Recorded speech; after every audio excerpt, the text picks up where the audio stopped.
stations which are monitoring several values of air quality. Also, there are mobile stations, around 5 to 10 of them, are also can be located in anywhere that the air quality index is going worse.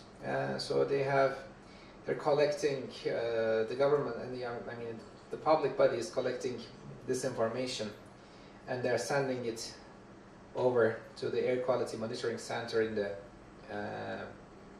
ministry.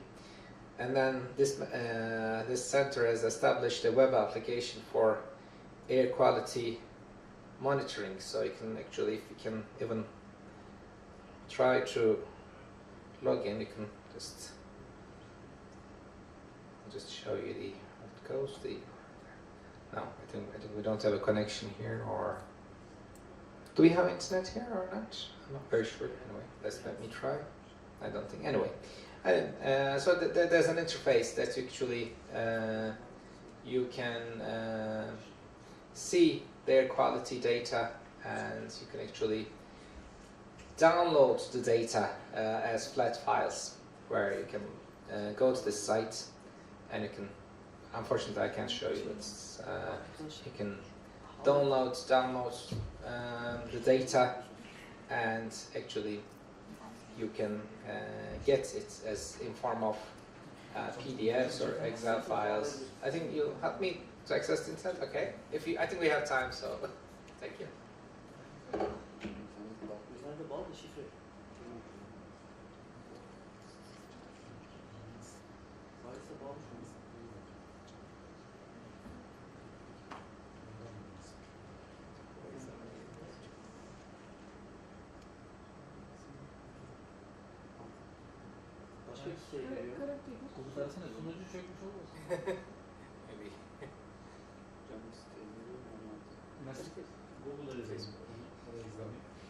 Okay, so it might be the case that this site is not working, so okay.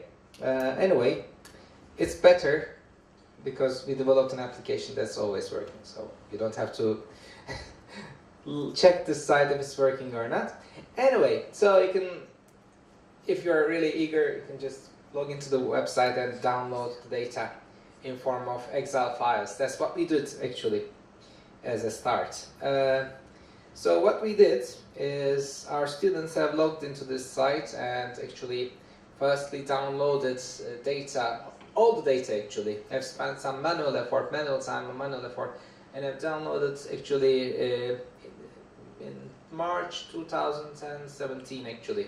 We downloaded the data till that time, first to test our development. So we downloaded all the data in form of flat files, CSV files.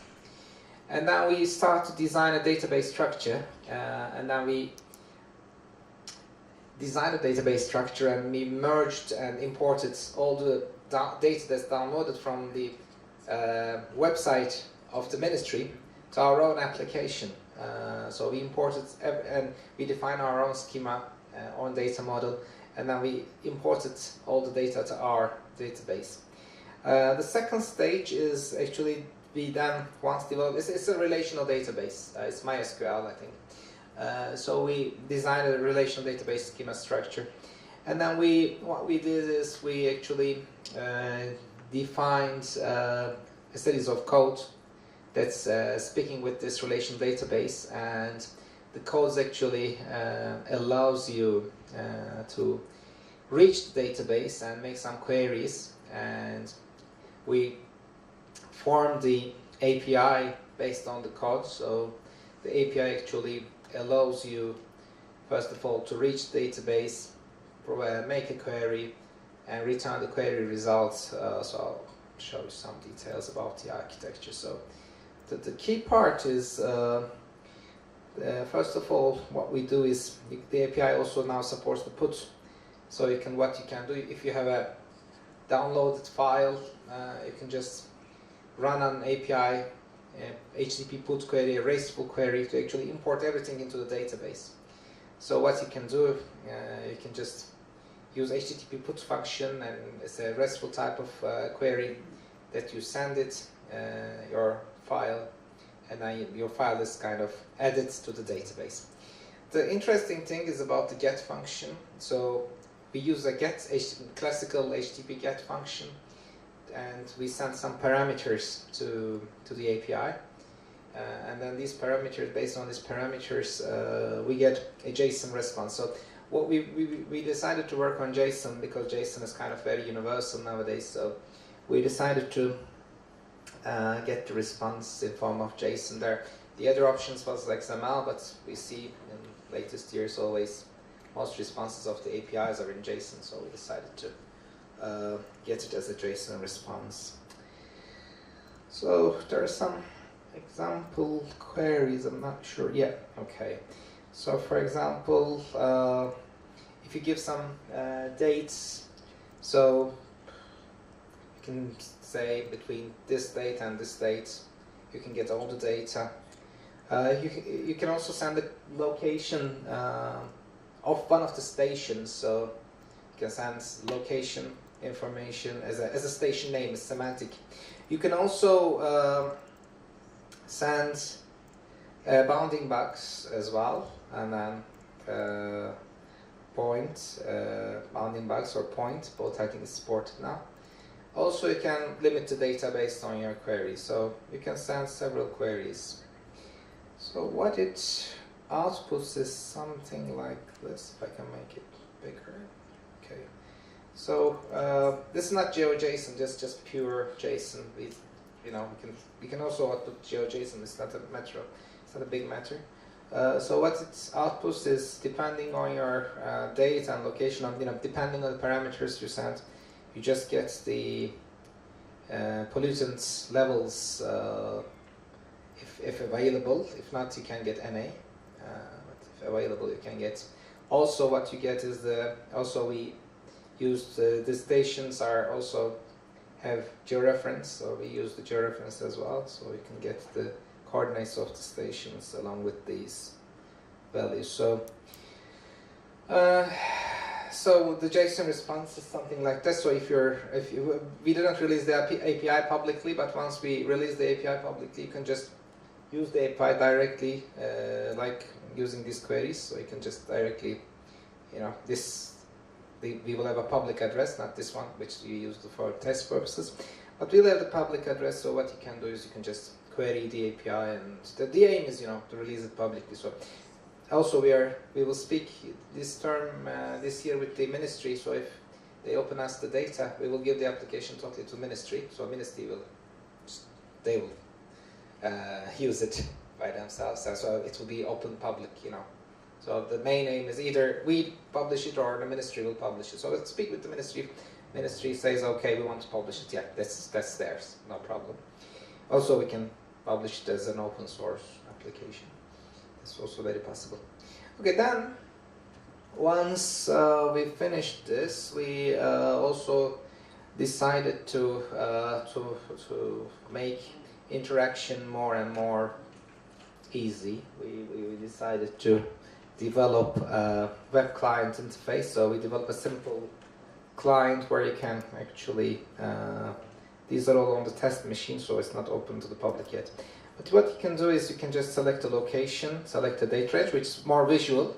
If you don't want to interfere with the API, if you don't know programming and so on. So what you can do is you can just select a date range and select the parameters that you like to get information about, all these pollutants, particles, temperature, if it's recorded there, and all these things. So what you can do is you can actually get information about. So, okay, you select some of them and then you send a query. I think this is the last slide. So what you do is we calculate an AQI, a quality index for each. So every circle shows the different pollutants. So for SO2, this green, so it means that okay, it's good. I think the levels are taken from UK. I'm not very sure. Kemal has done this, so I think the air quality levels are from UK levels. So okay, this is our point near Sultanahmet Square. So, and the date is I don't know when, but someday. But you can see different pollutants. So we selected, I think, 3 pollutants, and all these are visualized. There are many different visualization options, but this is just to show and test that the API is working. It's provide the easy user interface. So if you feel it's good, then we can publicly open it to everybody. So I think that's about it. Yeah, that's about the API and everything. So thank you for listening. Thank you. Thank you very much for your speech. Do you have any question? Thank you for informative presentation. I think it's very interesting. Do you think to add a mobile application, because it's a good idea? Yeah. I think because you have service, you are opening this service. It's a good idea to open the service to ordinary people. Yeah. You know, we all have mobile phones, so it's so easy because you are sending JSON data. Yeah. We can get easily from our mobile phone. So I think it can be a good idea to open the service to ordinary people as well. Okay. Yeah, thank you for your comment. Yeah, I'll sell it to Kemal, and I think he'll be interested to develop the mobile app. Yeah. Thank you. Thank you for the comment. Is there any question? I have a remark about the study. To get such kind of data about air pollution is very important because some of my colleagues from Zonguldak try to establish a GIS for cancer monitoring, and they would like to they would like to get the correlation between the air pollution and the cancer cases, but to get such kind of data